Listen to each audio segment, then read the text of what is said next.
Bienvenidos y bienvenidas a la guarida del dragón rojo. Tu podcast sobre Dungeons and Dragons en el que semanalmente Gonzalo y Javier se aventuran a explorar los misterios del rol. Te esperamos.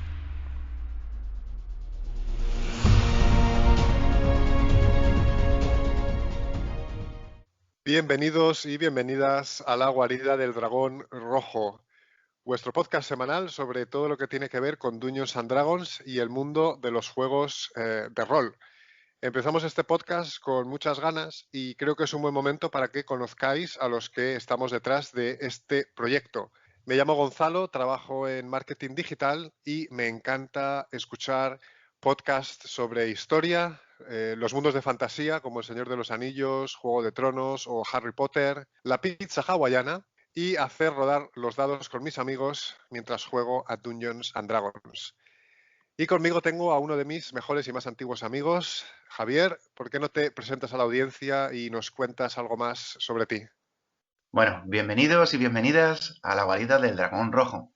Mi nombre es Javier, soy abogado y aunque aprecio y respeto profundamente a mi gran amigo Gonzalo, confieso que no comparto su afición por echarle piña a la pizza, que considero además una desviación perversa e impropia de su buen gusto. Lo que sí comparto con él, además de otras muchas cosas, es la pasión que los dos hemos tenido siempre por jugar al rol y todas las pequeñas cosas que esa afición entraña, como son la interpretación, la escritura, el diseño, el dibujo, la música y el amor por la literatura y el arte en general. Hoy tenemos un tema muy especial que esperamos os interese tanto como a nosotros. En nuestros primeros 5 podcasts vamos a analizar las clases básicas de Dungeons and Dragons, hablando y filosofando sobre lo que cada una de ellas representa, sus mecánicas, sus reglas, sus pros y sus contras, su lugar en la cultura popular en películas, libros, series, cómics. ¿Con quién empezamos hoy, Javi? Bueno, pues hoy os lo vamos a contar todo sobre el Paladín, una de las clases de Dungeons and Dragons más míticas y conocidas. Pero antes de empezar, queremos dejar claro que no hay una forma correcta o incorrecta de jugar al rol o en concreto a Dungeons and Dragons, dragones y mazmorras en español. Lo importante es siempre pasarlo bien con tus amigos haciendo algo que disfrutéis y os guste a todos. Y conseguir juntos pasar un buen rato, que es lo que realmente se trata. Es cierto, somos amantes de este juego con más de 20 años de experiencia y en este podcast simplemente reflejamos nuestras opiniones y visiones. Pero lo importante es siempre, como bien decía Javier, hacer lo que a uno le guste. De acuerdo, ¿os unís a nosotros en la aventura de hoy? Cuenta con mi hacha, Javi. Adelante.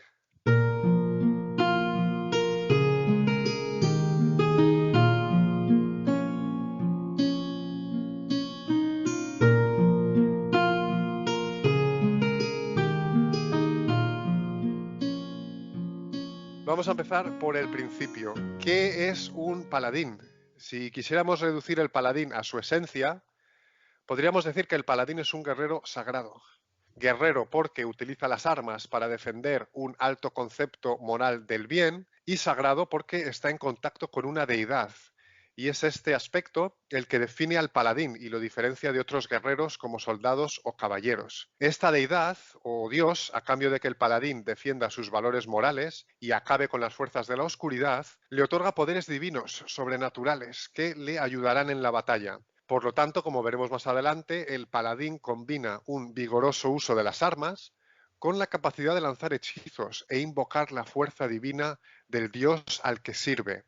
Es importante recalcar que esos poderes divinos están sujetos a que el paladín siga un estricto código de conducta, que tradicionalmente ha estado ligado a, podríamos decir, el concepto cristiano del bien.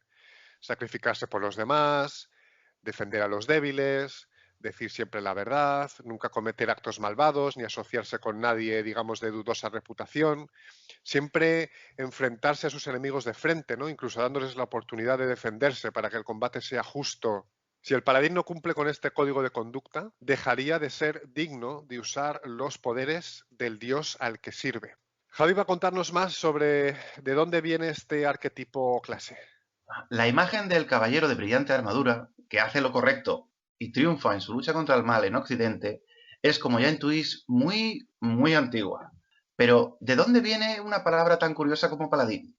Bueno, pues en el siglo IV, el emperador Constantino I va a pasar a la historia por ser el primer emperador romano en convertirse al cristianismo, detener la persecución de los cristianos y darles libertad de culto, junto con todas las demás religiones en el Imperio Romano. Constantino I va a crear entonces una unidad militar de élite conocida como Schola Palatinae, la Guardia Palatina, en referencia a que su autoridad venía directamente del palacio del propio emperador.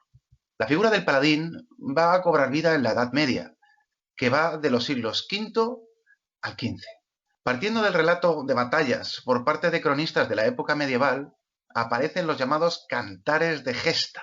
Estos poemas épicos narran en su mayoría acontecimientos históricos, pero añadiendo todo tipo de elementos irreales, bestias fantásticas, batallas épicas, inmaculadas virtudes de sus protagonistas y en general pisando ya fuertemente en el terreno de la ficción. Estos cantares de gesta, compuestos en verso, eran interpretados por músicos itinerantes llamados bardos o juglares. Anda, otra clase de Dungeons and Dragons de la que vamos a hablar en próximos podcasts. Un punto interesante sobre los cantares de gesta es que en estos va a aparecer una imagen idealizada y romántica del amor entre el protagonista, que va a ser generalmente un guerrero, y una princesa o dama de alta alcurnia. Amor que era más platónico que otra cosa y que además servía para introducir uno de los tópicos más manidos de la cultura popular, el del guerrero que debe vivir 1000 aventuras para rescatar a su amada.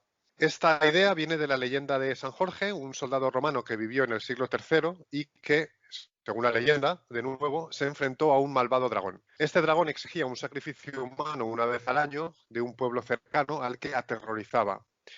Cuando una hermosa princesa fue la elegida para aplacar la furia del dragón ese año, San Jorge dijo basta y, montado a caballo con su lanza, derrotó al dragón y rescató a la princesa. Este es un arquetipo que hoy en día ya está siendo superado en series, películas, cómics, etcétera, con personajes femeninos que son dueños de su destino y que no necesitan ser rescatados por ningún caballero.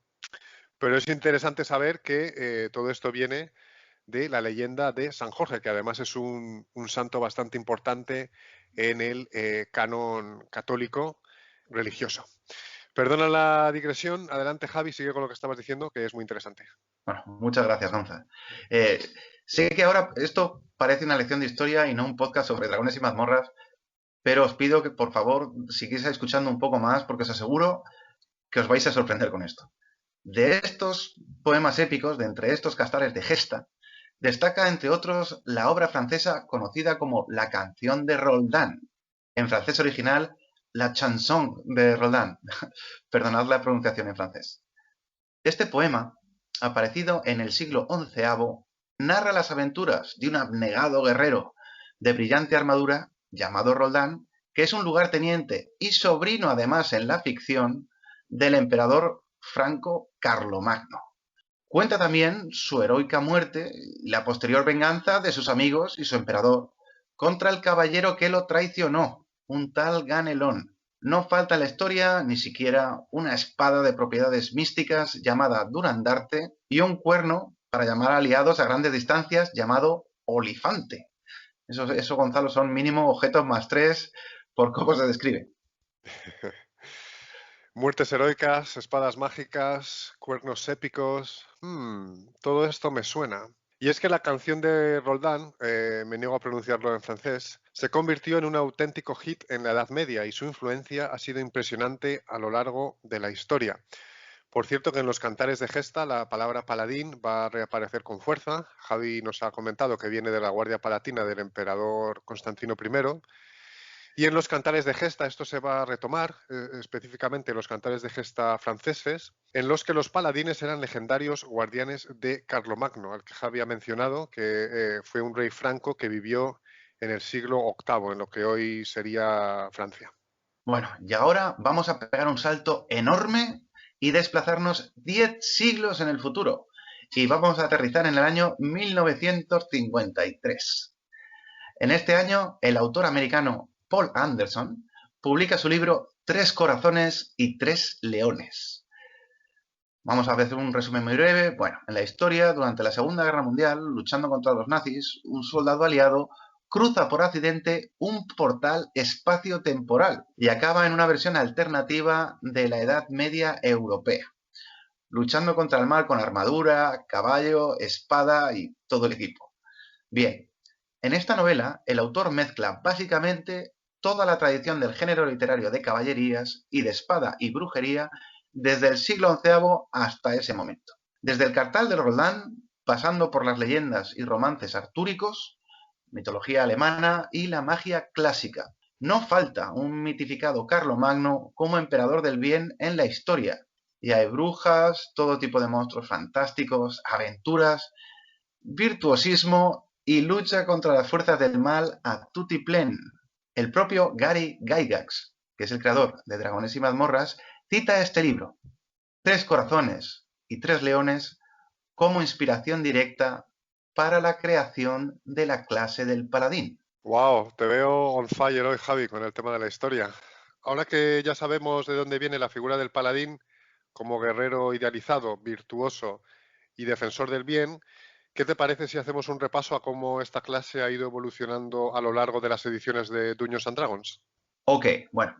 El paladín, curiosamente, no aparece como clase jugable en la primera edición de Dungeons and Dragons, sino en el primer suplemento de la primera edición de Dungeons and Dragons, llamado Greyhawk. En él aparece como una subclase del guerrero. Sin embargo, a partir de la segunda edición y hasta la quinta, que es la actual, el paladín se ha mantenido como clase básica. Una cosa curiosa es que en la segunda edición, para poder ser paladín, el personaje interpretado por el jugador debía tener unas puntuaciones de característica extremadamente altas. Un dato curioso. Si tu personaje no era una bestia parda y tenía unas puntuaciones muy locas, muy altas, el juego ni siquiera te dejaba jugar. Eso es muy interesante, ¿no? Es como si el paladín fuera una clase con cierto prestigio, ¿no? Que solamente personajes poderosos podían llevar, ¿no? Otro aspecto interesante es que en estas ediciones iniciales de Dungeons and Dragons solamente humanos podían ser paladines, ¿no? De nuevo trayendo a la mente a grandes guerreros como Roldán, el rey Arturo y sus caballeros, Carlomagno, que eran todos obviamente humanos. Posteriormente, el paladín perdió esos prerequisitos y pasó a conservar solo el de la obligación de que fuera de alineamiento legal bueno, esto es, buena persona y rígida en su comportamiento. Esto del alineamiento cambia finalmente en la cuarta edición y ese cambio, que es importante y discutiremos, se mantiene en la quinta edición. Con este cambio, el paladín ya no tiene que ser necesariamente legal bueno, pero sí del alineamiento de la deidad a la que sirve.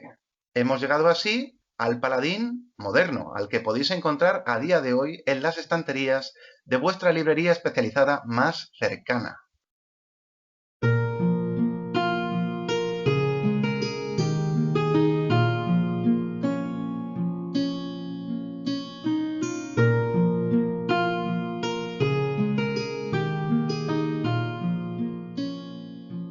Genial. Me parece que este es un buen momento para hablar un poco sobre las reglas del paladín en su versión más actual y más popular hoy en día, la quinta edición de Dungeons and Dragons. Así que, si os parece bien, vamos a hacer un breve repaso de cómo funciona esta clase en la quinta edición y qué habilidades tiene que la hacen única. Empecemos por las características de personaje. ¿Cuáles son las más importantes para un paladín? El paladín es muy interesante como personaje porque tiene una doble vertiente, ¿no? Combate cuerpo a cuerpo y también es capaz de lanzar hechizos, ¿no? Por un lado, en su vertiente combativa, la fuerza va a ser una característica muy importante, ya que va a determinar cómo de poderoso es en combate cuerpo a cuerpo. Una puntuación alta de fuerza nos va a dar más ataque y más daño, por lo tanto es crítico. Sin embargo, al estar en primera línea de batalla, para el paladín va a ser tremendamente importante la constitución también, porque nuestros puntos de vida vienen determinados por esta característica. El paladín es un personaje muy expuesto, va a recibir ataques, va a recibir daño y tenemos que asegurarnos de tener una buena reserva de puntos de golpe para aguantar el tirón. En resumen, fuerza y constitución son críticas, pero seguramente la característica que más define al paladín es el carisma. Todas sus habilidades especiales están ligadas a su bonificador de carisma. Por ejemplo, cuántas veces puede realizar sus ataques especiales o cuántos hechizos puede preparar y lanzar por día. Además, para un personaje con una personalidad como la del paladín, una puntuación alta de carisma tiene todo el sentido del mundo, ya que va a ser un personaje muy dado a la interacción social y a intentar influir a otros personajes para que sigan sus valores o su camino. Respecto a las razas que podemos elegir para nuestro personaje paladín en Dungeons and Dragons, hay varias que son especialmente apropiadas por los bonificadores a características que otorgan. En primer lugar, los dracónidos son especialmente buenos porque reciben +2 a fuerza y +1 a carisma, que son dos características que hemos mencionado, son muy importantes para el paladín. Por otro lado, los semielfos, gracias a su versatilidad, son muy interesantes también, porque reciben +2 a carisma, que es muy importante para el paladín, y +1 a otras dos características de nuestra elección, lo cual es perfecto para potenciar fuerza y constitución. Por último, los Aasimar, un tipo de raza muy especial que desciende de celestiales y por tanto tiene una tendencia a hacer el bien que puede ir perfectamente con el concepto de personaje del paladín. Los Aasimar tienen +2 a carisma y si eliges la subclase de caído, un +1 a fuerza además. Si bien Gonzalo nos acaba de comentar las mejores opciones mecánicas, os rogamos que, por favor, si tenéis una idea interesante para un concepto de personaje de otra raza, os atreváis y trabajéis en esa idea. Por ejemplo, yo mismo he llevado en varias partidas un personaje que era paladín y de raza semiorca. Y fue un personaje memorable y lo pasé genial. Al principio, los otros jugadores y el propio director de juego pensaron que no iba a funcionar, pero la verdad es que durante la aventura y después de explicarles el concepto, todos lo aceptaron y fue una gran experiencia para todos. No tengáis nunca miedo a experimentar con personajes y conceptos, aunque se salgan de la norma, pero procurad siempre que tanto el director de juego como el resto de jugadores entiendan lo que estáis haciendo y por qué. Es cierto, el paladín tiene un lado muy interesante de querer hacer el bien y eso va perfectamente con arcos de redención que pueden aplicar a tipos de personaje que no habías pensado. Pero hablaremos más de eso algo más tarde. Ahora quiero llamar la atención sobre un punto muy interesante sobre el paladín, su juramento. Hemos mencionado cómo los paladines tienen que seguir un estricto código de conducta fijado por un dios para recibir a cambio sus poderes divinos. Cuando alcanzan el nivel 3, en la quinta edición, el paladín tiene que formalizar este contrato, podríamos decir, y lo formaliza con un juramento, con el que se compromete a defender los ideales de justicia, virtud y orden con los que se va a enfrentar a las fuerzas de la oscuridad. Hemos dicho también que el paladín puede lanzar conjuros, lo hemos mencionado brevemente. Javi, como nuestro especialista en hechizos, ¿qué tienes que contarnos al respecto? El paladín es un lanzador de conjuros secundario, que vive a caballo entre las reglas del guerrero y del clérigo. Por tanto, obtiene una parte del poder del clérigo para lanzar conjuros divinos. Aunque puede lanzar menos conjuros al día, son menos poderosos y están escogidos de una lista más pequeña, más limitada.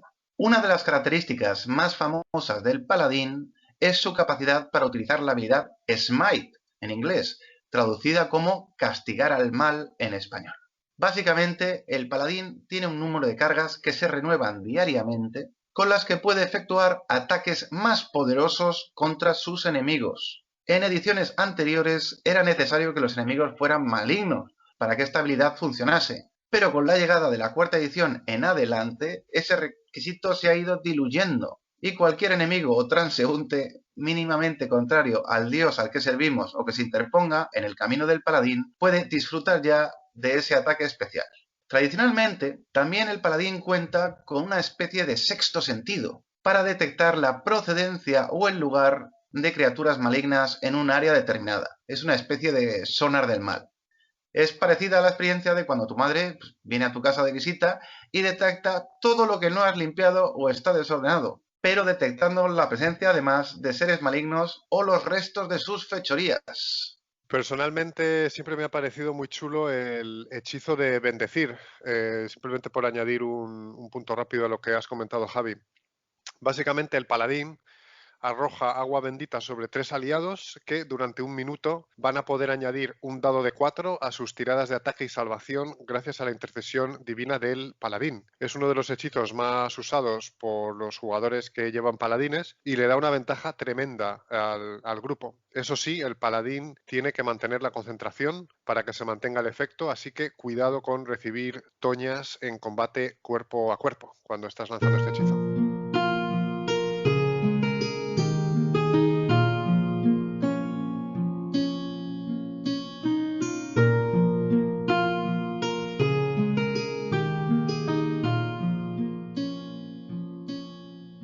Hablemos brevemente ahora de la función del paladín en un grupo de aventureros, ¿no? Por un lado hemos mencionado que gracias a su alta puntuación de carisma, el paladín es un candidato claro a ser el líder del grupo. Por puntuaciones y por historia, los paladines son perfectos para negociar, influir y defender los intereses del grupo de aventureros frente a otros personajes gracias a su diplomacia y habilidades sociales. Por otro lado, el paladín es claramente un personaje de combate, un personaje que va a estar en primera línea de batalla, con bárbaros y guerreros para enfrentarse personalmente y de frente a sus enemigos. No es un personaje que vaya a ser especialmente sutil o sigiloso o que quiera planear complicadas estrategias.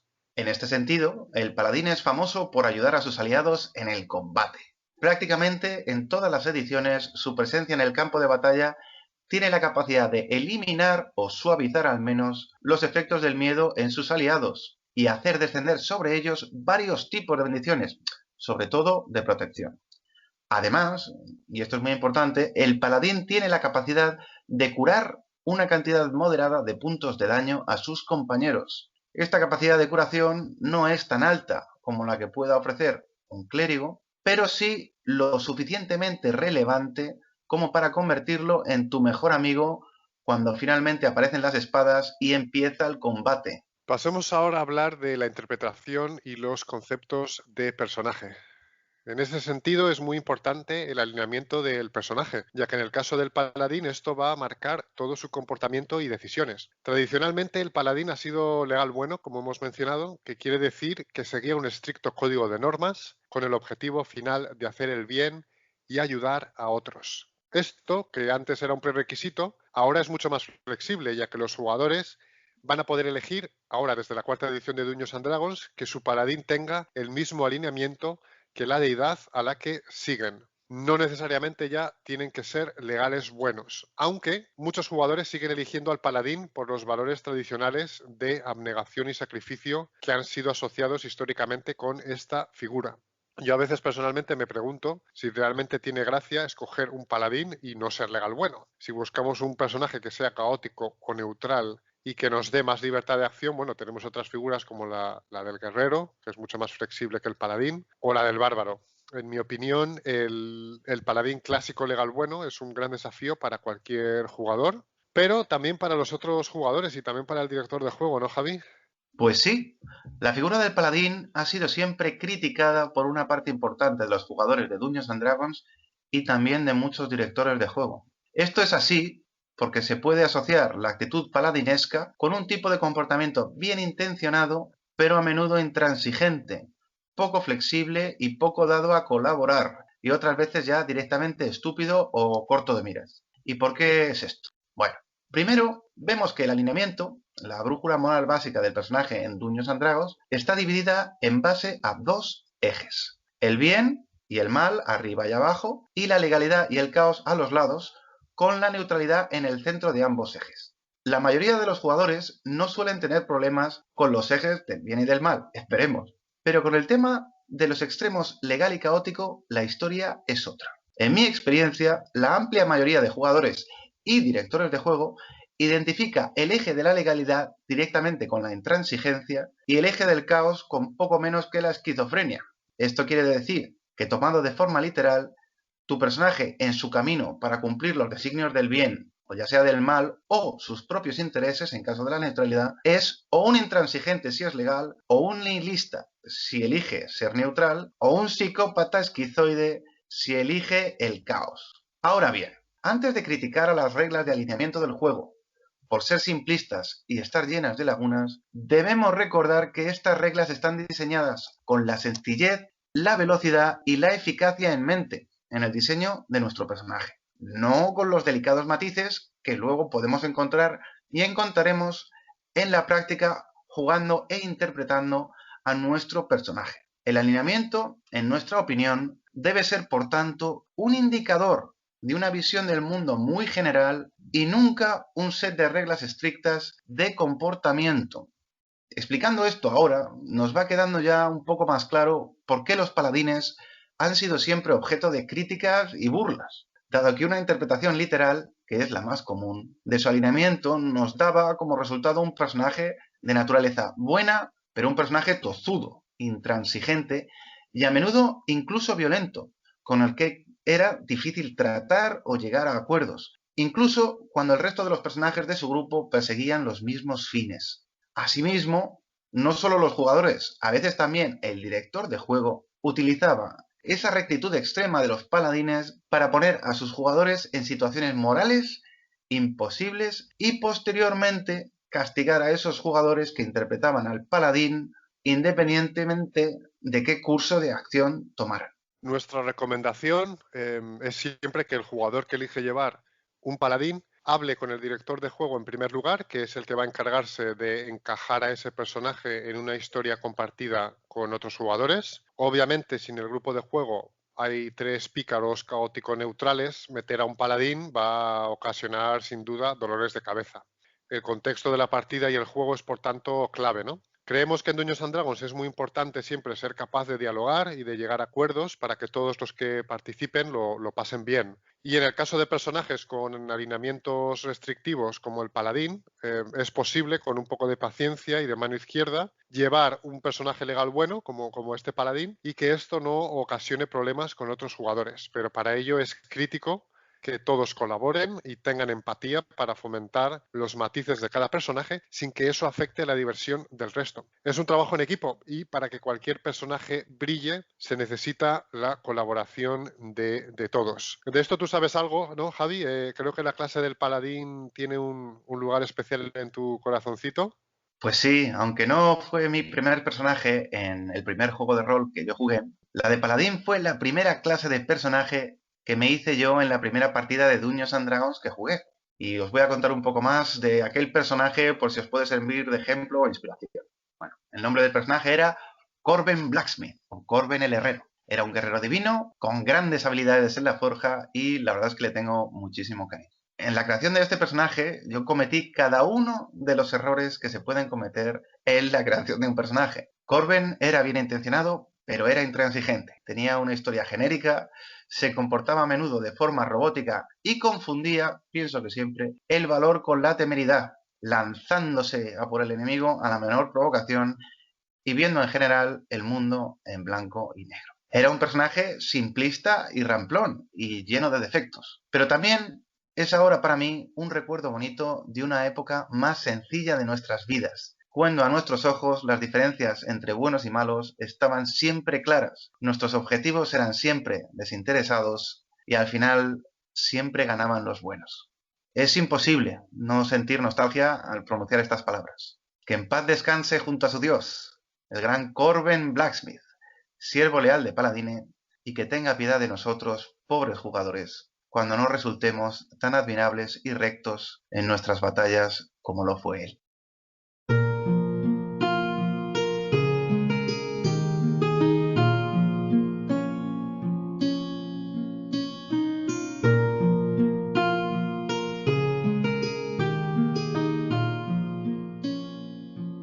Hemos hablado de cómo los paladines debían, antes de la 4ª edición, seguir a rajatabla los preceptos de su deidad, de un código moral para hacer siempre el bien. Si no lo hacía, si incumplía ese código, el paladín podía sufrir lo que se llamaba una caída en desgracia. Si el director de juego entendía que el paladín había incumplido esos preceptos que le fija su dios, podía retirarle sus habilidades de tipo divino. Es como si el dios, al ver que el paladín no está siguiendo sus reglas, le retirara su apoyo y le dejara sin sus poderes sobrenaturales al no ser digno de ellos. Para revertir esta situación, el paladín debía redimirse y ganarse de nuevo el favor de su dios, realizando una proeza o hazaña en su nombre para demostrarle que seguía siendo digno de su confianza.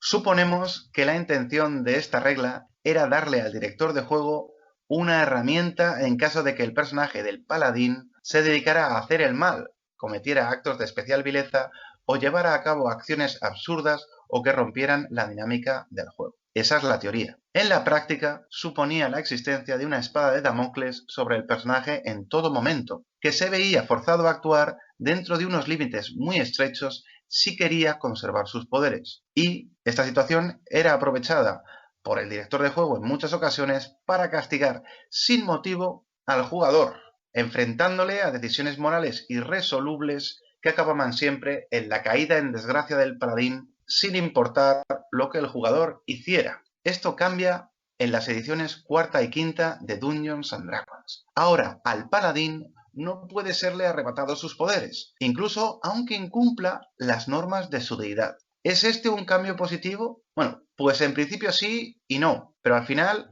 va a ser que no. Vamos a ver. Que el director de juego tenga una posibilidad en la mecánica del juego no le obliga a utilizarla forzosamente. La propia regla ya indicaba que era algo discrecional. Si tú eres un jugador y tu director de juego utiliza una regla discrecional para castigar a tu personaje sin merecerlo, el problema no es que según las reglas pueda hacerlo, el problema es tu director de juego. Y si como director de juego te enfrentas a una situación en la que un jugador que interpreta a un paladín que es de alineamiento bueno se pasa el día haciendo el mal o estropeando la sesión para el resto de jugadores, el problema es tu jugador. En cualquier caso, la solución es siempre la misma. Hablar con tus jugadores o con tu director de juego como grupo y llegar a una solución satisfactoria para todos. Si no se puede llegar a una solución que satisfaga a todos por las razones que sea, replantear el estado de la campaña actual en su conjunto y llegar a un compromiso que, aunque no sea perfecto, permita a todos disfrutar de ese rato que pasáis juntos jugando. Así que es mi opinión personal que la eliminación de una regla opcional no enriquece al juego. Y esta regla en concreto se podría utilizar como una mecánica muy interesante que podía motivar una aventura o incluso una parte completa de la campaña, con el tema de la redención de uno de los personajes como parte importante del argumento, lo que podía ser, a mi juicio, un planteamiento muy interesante. ¿Eso significa que no se puede hacer algo parecido con la edición actual, con la quinta edición? Pues no.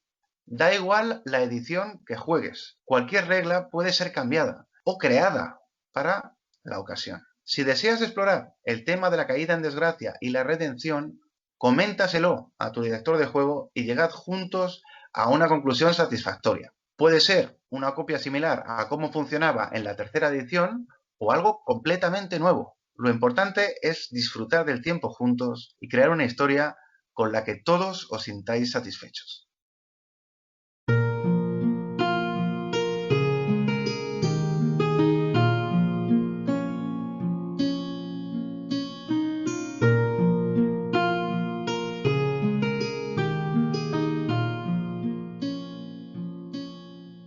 Javi ha descrito antes un paladín que fue muy importante para él, y esto puede daros ideas o serviros de inspiración. Y en esa línea queremos también compartir con vosotros algunas ideas o ganchos interesantes para aventuras basadas en el paladín o en una temática paladinesca que haga a los jugadores replantearse su alineamiento, ¿no? Y reflexionar sobre la naturaleza del bien y del mal, que es algo que para lo que el paladín puede servir de ayuda. Una idea que siempre me ha parecido interesante para poner a prueba la sólida estructura moral del paladín es plantearle una pregunta de difícil respuesta, ¿no?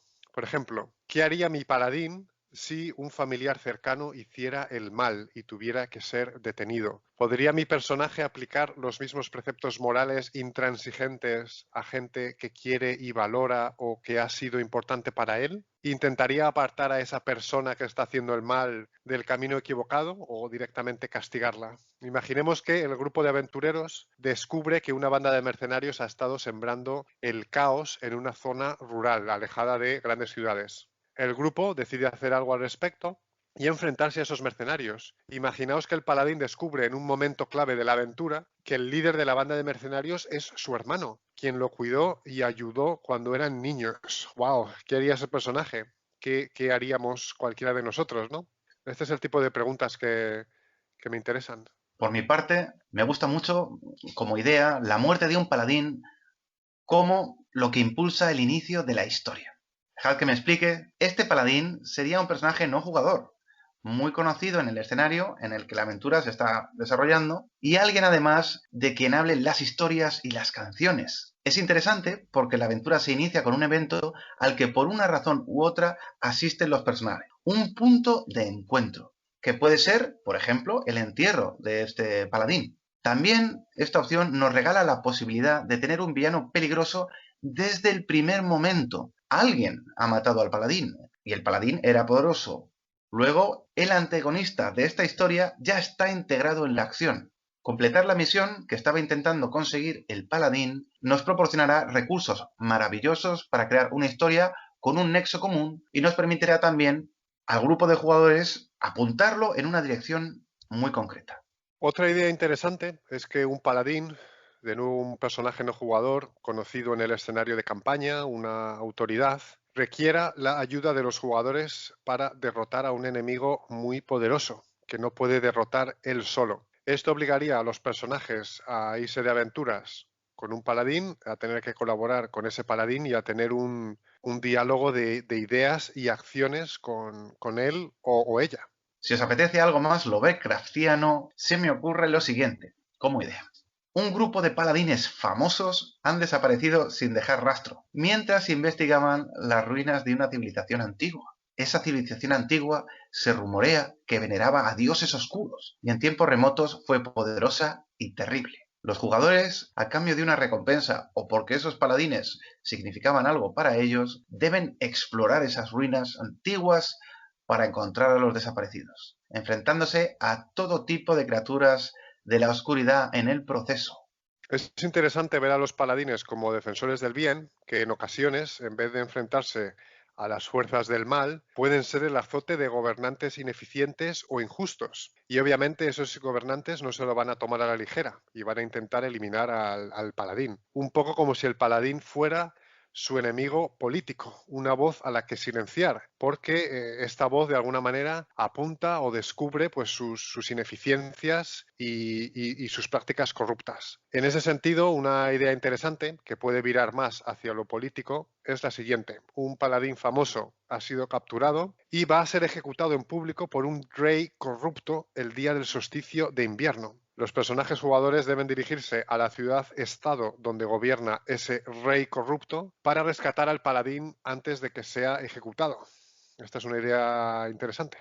Lo es. Y como última idea, imaginemos que se dice que el gran paladín Amorak el Justo, o cualquier otro nombre que se adecue a vuestra campaña, que era un legendario paladín de antaño, no llegó a morir realmente y ahora habita una espada bajo las ruinas de un templo antiguo. Su orden daría lo que fuera a quien logre hallar esa espada que contiene el alma del paladín y retornarla a la fortaleza de la orden.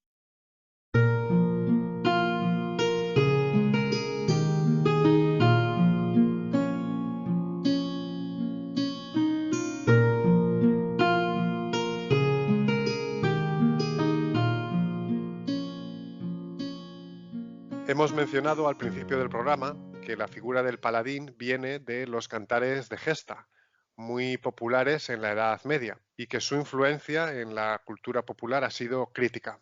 Vamos a echarle un vistazo a la figura del paladín en los modernos cantares de gesta, que son las series, películas, cómics. Por ejemplo, yo creo que en Star Wars, la Guerra de las Galaxias, se aprecia esta influencia paladinesca muy claramente.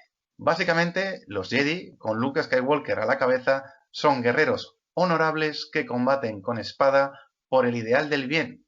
Tienen poderes místicos y en ocasiones pueden llegar a ser intransigentes. Son paladines de libro. Por otro lado, el Capitán América en las películas de Marvel es una reinterpretación del concepto del paladín clásico. Un guerrero valiente que lucha contra las fuerzas del mal y con un código de honor estricto que le enfrenta en ocasiones incluso con sus propios aliados para defender en lo que cree y lo que es correcto. Ha habido en los últimos años una tendencia en la producción audiovisual al ultrarrealismo y a utilizar códigos morales en los que no hay ni buenos ni malos. Yo creo que la audiencia está un poco cansada de esta sobreexplotación del ultrarrealismo y ha reaccionado buscando historias como las de Marvel en las que hay algo de nostalgia por tiempos más sencillos y escalas morales más definidas, más claras, en las que el bien y el mal están claramente visibles. El Capitán América personifica esta idea y eso explica su gran éxito entre el público actual. Esa tendencia al ultrarrealismo y un poco al cinismo a veces, ¿no? Se nota mucho en Juego de Tronos, ¿no? Una serie en la que muchos personajes principales están movidos exclusivamente por su propio interés o el de sus familias, y en el que hacer lo correcto suele terminar con la muerte del personaje, como por ejemplo en el caso, spoiler alert, por si has vivido en una cueva durante los últimos 10 años y no has visto Juego de Tronos, como por ejemplo en el caso de Ned Stark. Sin embargo, en la obra de George R.R. Martin hay cabida para un personaje directamente inspirado por el concepto del paladín. Un personaje que se convirtió y se ha convertido para muchos en un favorito, Brienne de Tarth. Brienne de Tarth es honesta, honrada, leal y con un agudo sentido de lo que está bien y de lo que está mal, lo cual la convierte en una rareza en el mundo de Juego de Tronos. Tiene además algunas de las escenas más chulas de toda la serie, como su combate contra el perro, su lucha en la arena contra un oso o su rescate de Theon y Sansa en el bosque en la 6ª temporada. Brienne es un personaje claramente de buen corazón, algo que contrasta claramente con otros personajes en la serie, y además va siempre a tener una misión muy clara. Al principio de la serie va a ser proteger y servir a Renly Baratheon, quien la trató bien y con respeto, y que se ganó así su lealtad y su amor, y vengar a Renly una vez que el menor de los Baratheon es asesinado. Como buena paladín, Brienne formaliza sus objetivos en torno a un juramento, además, como el que le hace a Catelyn Stark cuando ambas se encuentran en la 2ª temporada. Entonces soy vuestra, mi señora. Os protegeré las espaldas y daré mi vida por la vuestra si es necesario. Lo juro por los antiguos dioses y los nuevos. A pesar de la escala de grises con la que nos suele regalar George R.R. Martin respecto a sus personajes, Brienne tiene un arco increíble, manteniéndose fiel a sus ideales, no cayendo nunca en el cinismo o el nihilismo, y terminando la serie en una posición de autoridad y además con 2 hombres poderosos enamorados de ella. Todo gracias a su brújula moral. También de la misma franquicia de Juego de Tronos podemos encontrarnos con Beric Dondarrion, que es un guerrero que recibe poderes de un dios y combate por el bien, o lo que él entiende que es el bien, a los ojos de su dios. Sin embargo, en la propia historia vemos como Beric Dondarrion vende a uno de los personajes, a la sacerdotisa Melisandre, a cambio de dinero para financiar su banda de asaltantes. Así que esta es una muestra más de la subversión del personaje clásico por Martin en la historia.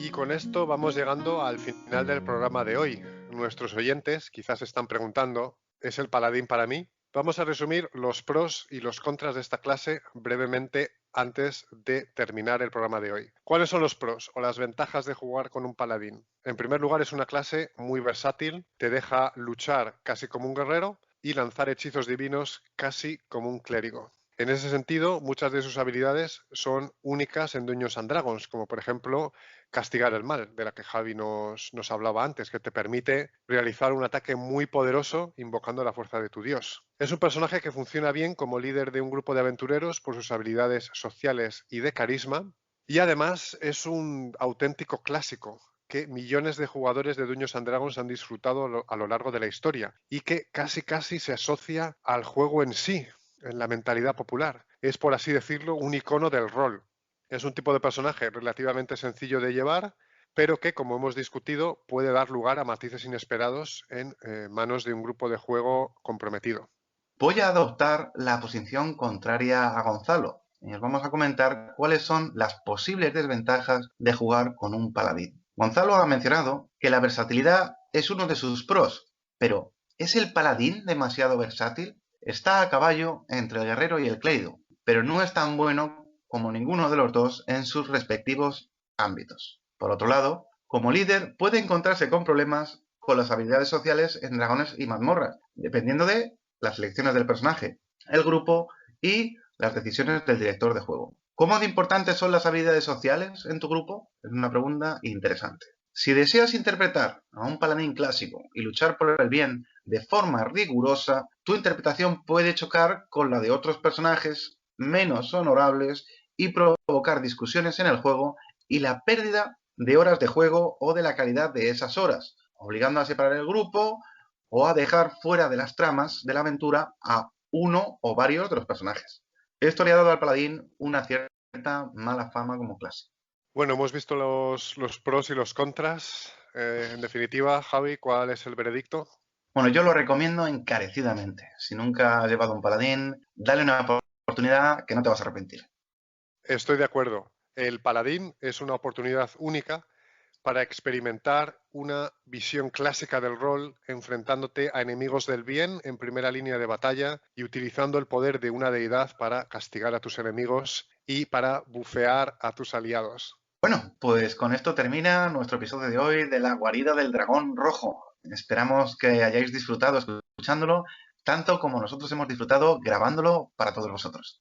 Vamos a poner el podcast en YouTube, Spotify y otras plataformas, así que recordad dar like al canal o suscribiros al podcast para que no os perdáis las próximas ediciones. Por cierto que en el próximo podcast vamos a hablar de una de mis clases favoritas, el bardo. ¡Wow! Estoy deseando hablar sobre el bardo. Va a ser súper chulo. Y para terminar, os dejamos con un fragmento del poema Ulises, del poeta inglés Alfred Tennyson, con la esperanza de que, como a nosotros, os inspire en la creación de vuestros paladines y os haga sentir de nuevo la llamada de la aventura. Hasta pronto, que la magia del rol os acompañe. He allí el puerto, el barco hincha la vela, crecen las sombras en los anchos mares. Marineros míos, almas que os habéis afanado y forjado junto a mí, que conmigo habéis pensado, que con ánimo de fiesta habéis recibido el sol y la tormenta, y les habéis opuesto frentes y corazones libres, sois viejos como yo. Con todo, la vejez tiene su honor y sus esfuerzos, la muerte todo la acaba, pero algo antes del fin ha de hacerse todavía. Cierto trabajo noble, no indigno, de hombres que pugnaron con dioses. Ya se divisa entre las rocas un parpadeo de luces.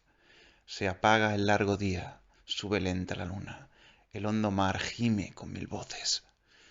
Venid, amigos míos, aún no es tarde para buscar un mundo más nuevo. Desatracad y sentaos en buen orden, amansad las estruendosas olas, pues mantengo el propósito de navegar hasta más allá del ocaso, y donde se hunden las estrellas de Occidente hasta que muera. Puede que nos traguen los abismos. Puede que toquemos al fin las islas afortunadas y veamos al grande Aquiles, a quien conocimos.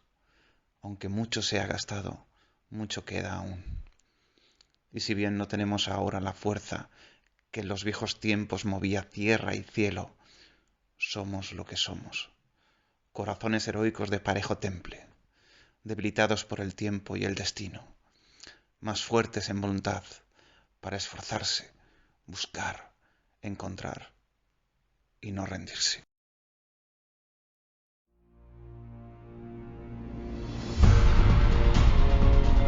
Os esperamos en la próxima edición de La Guarida del Dragón Rojo. Hasta pronto, aventureros.